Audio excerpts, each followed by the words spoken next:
Pues aquí observamos entonces nosotros el punteo de Ronquil y Estes, y si tenemos 5 puntos o más, vamos a tener una hipertrofia ventricular izquierda certera, o 4 puntos, probable hipertrofia del ventrículo izquierdo. No lo podemos asegurar. También existen los criterios de Cornell, de derivaciones de los miembros, o el índice de Cornell, y pues que esto es otra forma que nosotros podemos utilizar también para mejorar nuestra sensibilidad y nuestra especificidad en el diagnóstico.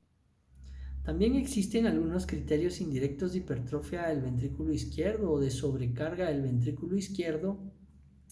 ¿Qué significa esto? Que no son criterios que se dan sobre el ventrículo, sino que se están dando sobre otras estructuras.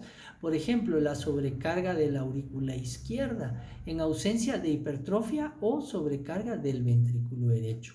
¿Cómo podemos ver nosotros la sobrecarga de la aurícula izquierda? Se recuerdan, son ondas P en D2 que son mayores o más anchas de 2.5 milímetros y ondas P en V1 que tiene dos componentes, si se recuerda, un componente positivo y un componente negativo, donde el componente negativo tiene el doble de ancho que el componente positivo y el doble de profundidad.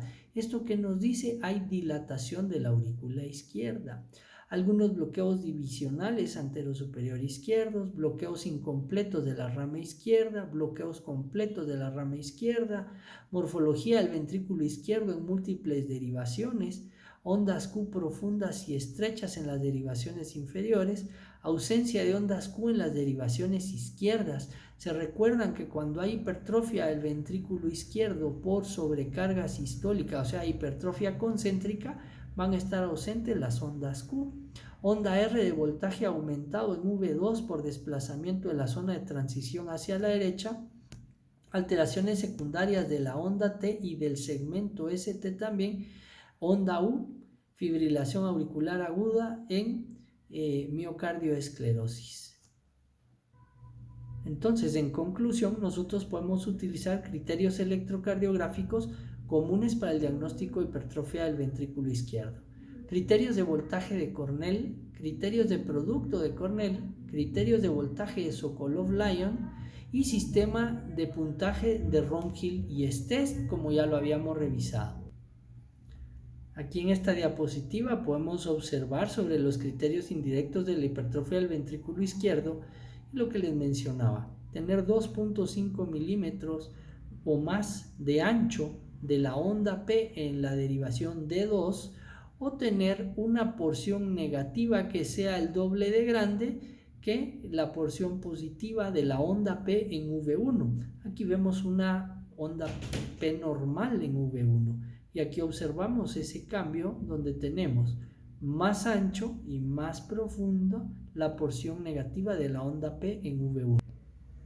Bueno, pasemos a los ejemplos. Si observamos este electrocardiograma, vamos a encontrar ondas R ligeramente elevadas en V1 y en V2, onda Q prominente de V4 a V6, con ondas T que son concordantes con las ondas R de V1 a V6. ¿Esto qué significa? Es hipertrofia del ventrículo izquierdo por sobrecarga diastólica, que es hipertrofia excéntrica. Tenemos cavidades del ventrículo izquierdo grandes, pero con paredes gruesas y masa del ventrículo izquierdo elevada. Aquí ahora vemos un electrocardiograma donde vamos a encontrar nosotros un eje que está desviado hacia la izquierda. ¿Cómo lo sabemos? Tenemos un D1 positivo y tenemos un AVF negativo. Está desviado hacia la izquierda. Vamos a encontrar un índice de Sokolov-Lyon donde la suma de la onda S del V1 más la onda R del V6 o la S del V1 más la onda R del V5 nos da más de 35 milímetros y vamos a encontrar este trastorno de la onda T que está invertido desde V4 a V6, que esto es cara septolateral, y D1 y ABL, que esto es cara lateral alta. ¿Qué nos dice esto? Y ausencia de la onda Q o una onda Q muy pequeña. ¿Qué nos dice esto? Hipertrofia del ventrículo izquierdo concéntrica, no diastólica. Es por sobrecarga sistólica. ¿Qué es esto? Esto puede significarnos algún grado de isquemia por el estrés de la pared que se está observando. Aquí observamos otro electrocardiograma donde tenemos el eje, en este caso es normal, pero tenemos el índice Sokolov, donde si nosotros sumamos la S de V1 más la R de V5 vamos a tener más de 35 milímetros. Vamos a encontrar el trastorno de la onda T. ¿Se recuerdan? Es más lento el descenso y es más rápido el ascenso de la onda T, que no es concordante con la onda R. Esto en derivaciones V4, V5, V6, D1 y AVL. Esto que nos dice sobrecarga sistólica del ventrículo izquierdo. Y encontramos criterios específicos de voltaje que nos marcan crecimiento del ventrículo izquierdo. Acá tenemos este ejemplo que es de un paciente con una miocardiopatía hipertrófica. Se recuerdan que les mencionaba que había algunas causas que son por trastornos metabólicos o genéticos que nos van a generar hipertrofia del ventrículo izquierdo. Observemos este electrocardiograma. Tenemos eje normal, sí, pero tenemos criterios de voltaje donde tenemos la suma de V1 más la R de V5, que nos da más de 35 milímetros, y encontramos esta inversión de onda T, donde tenemos el descenso más lento y el ascenso más rápido, que está dado por sobrecarga sistólica del ventrículo izquierdo. Esto es hipertrofia ventricular izquierda concéntrica por sobrecarga sistólica del ventrículo izquierdo con criterios de voltaje. Esto es un patrón sistólico por alteración importante secundaria a la repolarización ventricular en la pared anterolateral e inferior. Este patrón corresponde a un patrón de electrocardiografía tipo 4. Aunque no es de nuestro interés hacer los patrones vectocardiográficos, pero sí es un buen ejemplo para observar cómo estos trastornos de la onda T nos van a decir que hay hipertrofia del ventrículo izquierdo.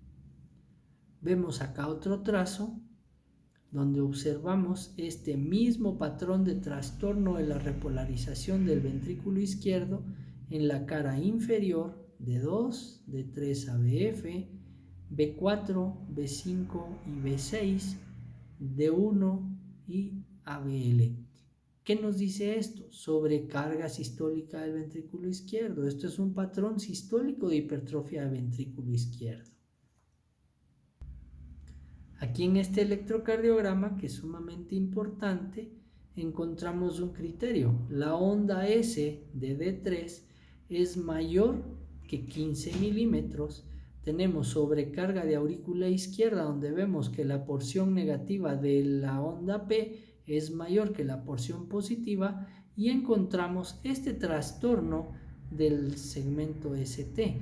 Pero en este caso el paciente tiene tratamiento con digoxina, y esto es lo que nosotros llamamos patrón digitálico o cubeta digitálica. Esta cubeta digitálica nos reduce, si ustedes van a ver los punteos de Ron-Hill y Estes, nos reduce el criterio diagnóstico. Pero aquí tenemos sobrecarga auricular izquierda y la onda S profunda en D3. Observen este otro electrocardiograma en el cual tenemos los criterios donde hay desviación del eje del ventrículo, del QRS, y vamos a encontrar la sobrecarga típica en D1 ABL, D2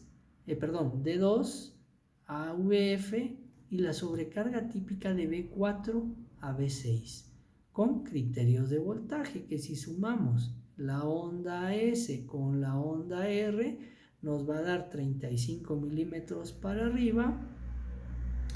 Pero también aquí da la impresión, y esto es un criterio sumamente importante porque es un criterio que tiene mucha especificidad, o sea que si lo encontramos, la alta probabilidad de que haya hipertrofia del ventrículo izquierdo está, aunque es poco sensible. ¿Qué significa? Que no en todos los pacientes con hipertrofia del ventrículo izquierdo lo vamos a ver, es que la onda R en ABL mida 11 milímetros o más.